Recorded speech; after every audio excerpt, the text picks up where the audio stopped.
শিশির মনির ভাই আপনার কত টাকা দরকার বলেন, কত হাজার কোটি টাকা দরকার আপনার, আপনি বলেন, বলতে পারবেন? আইজিপি মামুন রাজসাক্ষী দিচ্ছে নাকি? এবং এই আইজিপি মামুনের আইনজীবীকে বলেন, আইনজীবীকে বলেন তো, কেউ জানেন কি না? কেউ জানে না, বাংলাদেশের মানুষ জানে না। এই আইজিপি মামুনের আইনজীবী হলো শিশির মনির। শিশির মনিরের ল ল্যাব আইজিপি মামুনকে আইনি সাপোর্ট দিচ্ছে এবং আইজিপি মামুন বলতেছে আমি রাজসাক্ষী। দেখেন খেলাটা কত জায়গায়, গুরুত্বপূর্ণ জায়গায় ঘটে গেছে। রাজসাক্ষী হলে কি হবে? আইজিপি মামুন বাদ যাবে। আইজিপি মামুন হওয়ার কথা এই সকল গণহত্যার 1 থেকে 2 নাম্বার আসামি। আরে 1, 2, 3 নাম্বার আসামি, এর আবার রাজসাক্ষী কিসের? আইজিপি মামুনের অপরাধ প্রমাণিত করার জন্য ওকে রাজসাক্ষী হইতে হবে? বলেন, শেখ হাসিনার অপরাধ প্রমাণ করার জন্য আইজিপি মামুনকে রাজসাক্ষী করা জরুরি? শেখ হাসিনার অপরাধ প্রমাণ করার জন্য ভিডিও দরকার আছে, ছবি দরকার আছে? আরে ছবি তার ভিডিওতে শেখ হাসিনাকে গুলি করছে নাকি? শেখ হাসিনা হলো হুকুমের আসামি।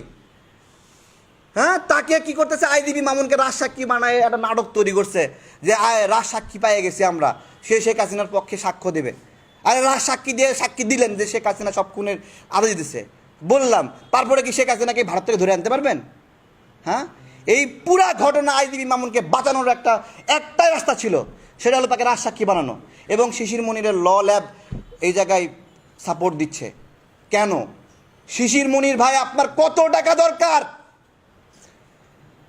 বলেন, কত হাজার কোটি টাকা দরকার আপনার, আপনি বলেন, বলতে পারবেন? কেন আপনি এই সাপোর্টটা দিচ্ছেন? কেউ কথা বলে না, সবাই চুপ। 2টা সপ্তাহ দেরি করলাম, বড় বড় রাজনীতিবিদের কাছে গেছি, যাই বলতেছি আইজিপি মামুনকে শিশির মনিরের ল ফার্ম সাপোর্ট দিচ্ছে। কয় আইনজীবী হিসেবে সাপোর্ট দিতেই পারে। আরে ভাই, আইনজীবী হিসেবে সাপোর্ট দিতে পারে, কিন্তু নৈতিকভাবে সাপোর্ট দিতে পারে না।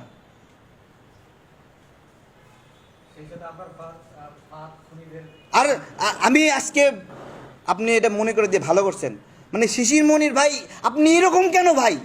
আপনি আবরার ফাহাদের খুনির পক্ষে মামলা লড়েন, আপনি রানা প্লাজার হত্যাকারী রানার পক্ষে আইন লড়েন ভাই, কত টাকা দরকার ভাই বলেন?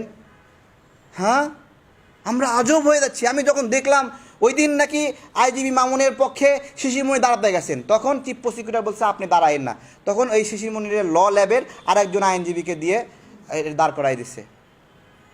চিন্তা করতে পারেন? হ্যাঁ, কত টাকার দরকার? আচ্ছা ভাই, আমরা কি ভিন্ন একটু জায়গায় প্রশ্ন করতে পারি? নাহিদ ইসলাম তারা